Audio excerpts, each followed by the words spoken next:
किया जाता कि चिकित्सा क्षेत्र में हमेशा हमेशा इस बात की ओर ध्यान रखे रहते कि प्रत्येक जिसकी चिकित्सा करनी है उसको पहले आश्वासन दे दो, उसको पहले अभय दे दो। डरने की कोई बात नहीं है, शांति रखो, निश्चित रूप से ठीक हो जाएगा।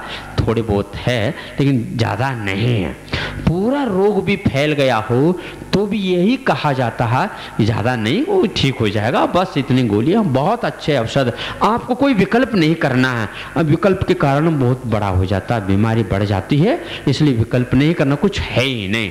बस यही कुछ ऐसे मंत्र हैं जिसके माध्यम से सामने वाला व्यक्ति निश्चिंत हो जाता और निश्चिंत होने के उपरांत अपने आप ही पुण्य बंद होना प्रारंभ हो जाता और धर्म की भूमिका बनती चली जाती है। उसके कारण कुछ ही चंद दिनों में उसका रोग ठीक हो जाता। आज का यह रवैया बहुत कठिन है। जिसको रोग नहीं है उसको महान भयानक रोग का एक विकल्प पैदा कर दिया जाता और वो सोचता अब क्या करें। हाथ दिखाने के लिए गए और ये देखते हैं भैया ये आप आ गए, बहुत अच्छा हो गया, नहीं आते तो मुश्किल हो जाता। क्यों, क्या हो गया? बताता हूँ। अब क्या बताएंगे पता नहीं, बता दें। देखो भैया ऐसा है कि बड़ा ऑपरेशन करना अनिवार्य है।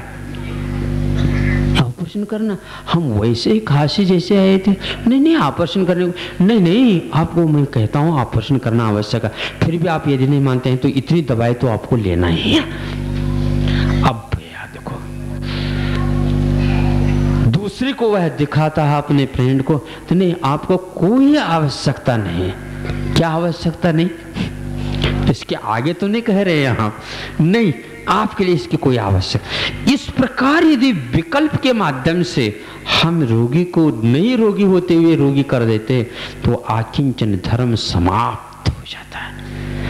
उसको इस ओर डाइवर्शन दे दो कि नहीं, अभय दान सबसे महत्वपूर्ण दान माना गया है।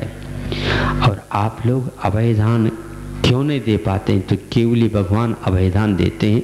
जिसको दानांतर कर्म का क्षय पूर्ण हो जाता है तो वह सब जीवों के लिए अभय दे देते हैं। और कुछ नहीं, बचाना पिछाना कुछ नहीं, मेरे तरफ से आप आश्वस्त रहिए, कोई भी दुख नहीं होगा, शांति का वातावरण बन जाएगा।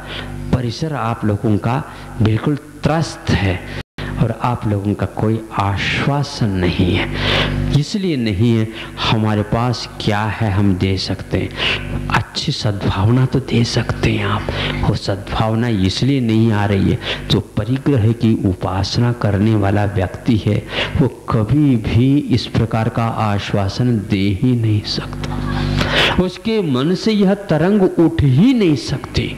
और जिसके मन से तरंग उठती है वह नहीं भी देना चाहे तो वह चलती है, लेकिन सामूहिक जहाँ पर पाप पनपता चला जाता है वहाँ पर कुछ नहीं।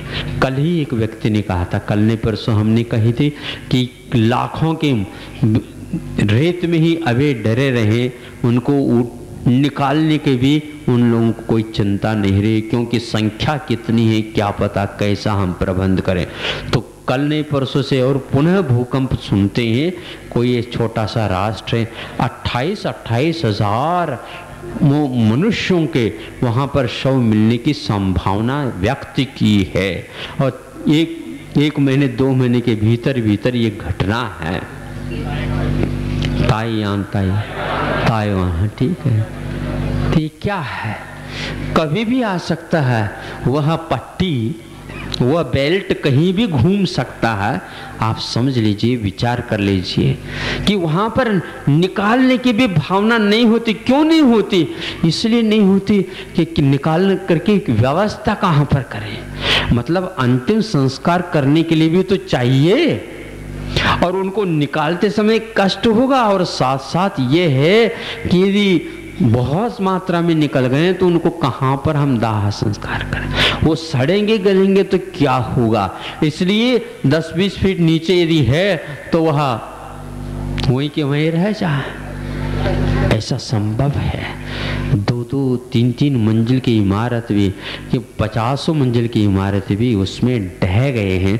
ये आप लोगों का कृत्रिम जो ज़माना है ये ज़्यादा दिन टिकने वाला ही नहीं, ध्यान रखना। अकृत्रिम वस्तु धरती पर बहुत है। कृत्रिम वस्तु केवल 2.5 द्वीप में, उनमें भी भोग भूमियों को छोड़ दो और आर्यखंड में और इतना है, और कितना है आप देख सकते हैं। आप बिल्डिंग को देखने के लिए नहीं जाते, ये सीन सीनरी देखने के लिए जाते हैं, जो अकृत्रिम ही आपको सुखदायक होता है। कृत्रिम हमेशा हमेशा सिर दर्द के लिए कारण होता है, और ये सिर दर्द ज़्यादा हो जाता है तो हार्ट अटैक हो जाता है। इसके अलावा कोई नहीं है। आकिंचन धर्म, खाली होना सीखो, खाली करना सीखो। थोड़े भी संस्कार रखेंगे तो गड़बड़ होगा। एक किसी ने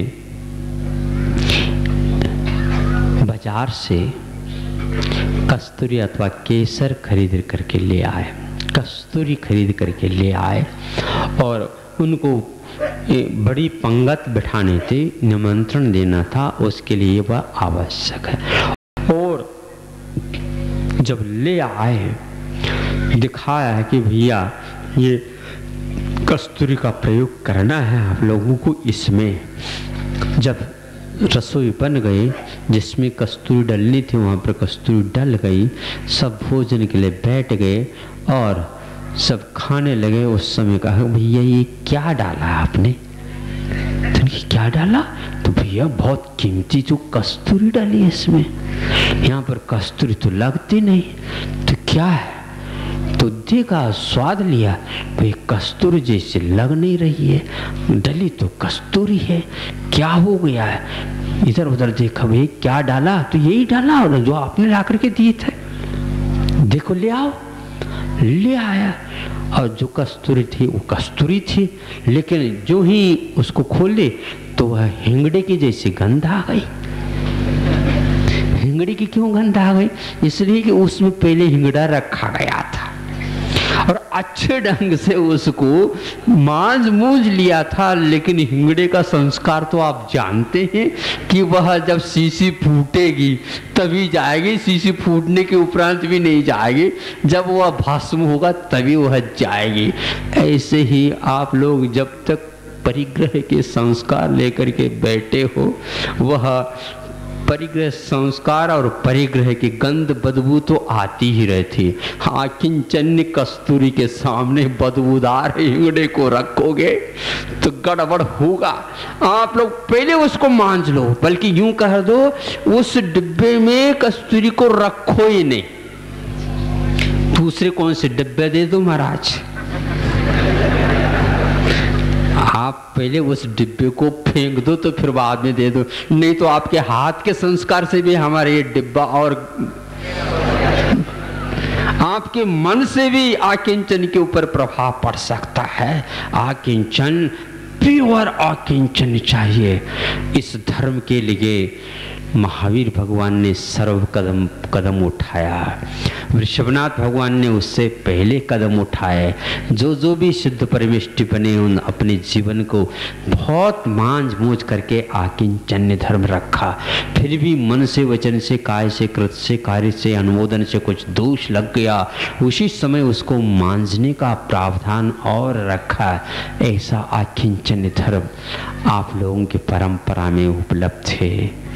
ऐसा आकिंचन्य धर्म वाला यह पर्व आपके बीच में आया है, अब कल विदा लेने वाला है।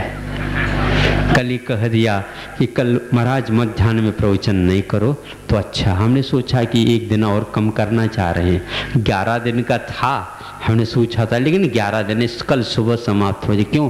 वहाँ पर धारा चलने वाली है,